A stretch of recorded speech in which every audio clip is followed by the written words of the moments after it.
It might be a sin, but I'll take your bet you're gonna regret, cause I'm the best as ever been.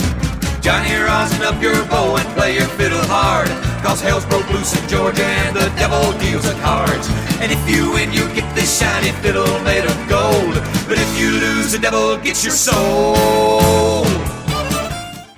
We have got more callers lined up, so we're going to go ahead and take Todd. How you doing? Pretty good. How y'all doing? Not too bad. What you got for us? I wanted to see if I could tell y'all a quick story. I've been working at a psychiatric hospital for about 18 years now, and I've been an atheist for about 20. What? And this one patient that I had, he was about 18 years old. It's funny and it's amusing simply because as an atheist, I actually had to convince somebody they were not an atheist, because this guy, he was mentally disturbed, obviously, and he was telling me about how his grandfather was dying of cancer, and he was praying for him every day. And the one day that he didn't pray for him was the day that he died. And so he's sitting there saying, I think I'm an atheist, because I told him, I don't believe in God and all that. And after he told me that, I said, well, no, you're not an atheist. You're just mad at God. You're still a Christian. You're just pissed off at God. Yeah. And that's what a lot of people like. One of the book you were reading from earlier when you were talking about the, quote, atheist. This one, Case for Faith? The atheist that said, the I miss God. I miss Jesus. Yeah, it's like that guy obviously wasn't an atheist. He may have convinced himself, I'm pissed off at God or something, but that doesn't make you an atheist. Yeah. And another thing I wanted to bring up, you're talking about C.S. Lewis.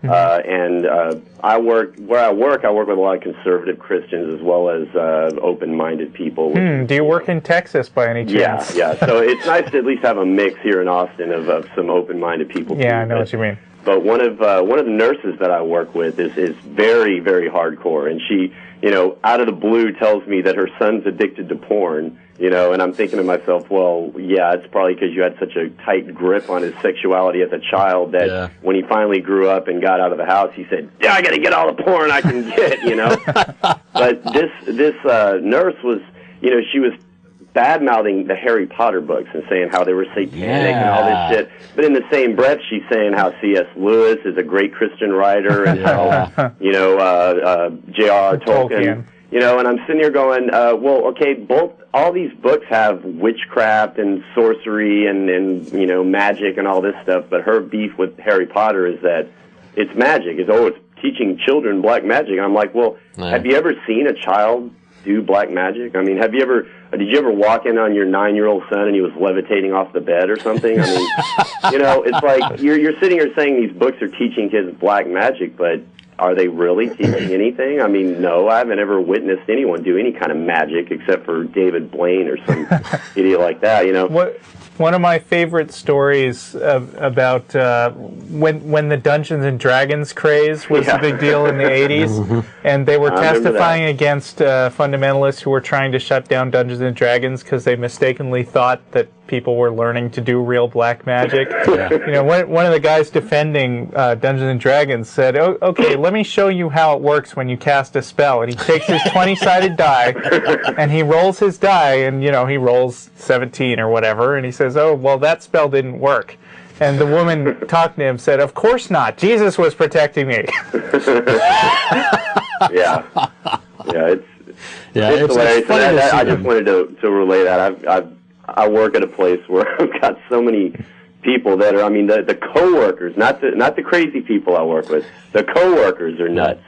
I got people that have been abducted by aliens, and these are my coworkers that I work with. Wow. And, they have ghosts that live with them and, all these kind of lovely things. Anyway, I'll let y'all get on to your next caller. Thanks for taking my call. Okay, thanks all for calling. Thank you. Yeah, it's really funny whenever the new Harry Potter movie or book comes out or something like that, just see the Christians go completely nutso. Right. Trying to burn the books and ban the movie and saying it should be taken out of schools and just having complete fits. Free publicity. Oh, it's great fun. No wonder it's doing so well. It's great fun. We have another area where I'm morally superior, because if I created a bunch of things and I wanted and I loved and cared about these people, but something else that I created was screwing up their lives, I'd get rid of it. That's in my character. That's morally correct. Your God's an ass.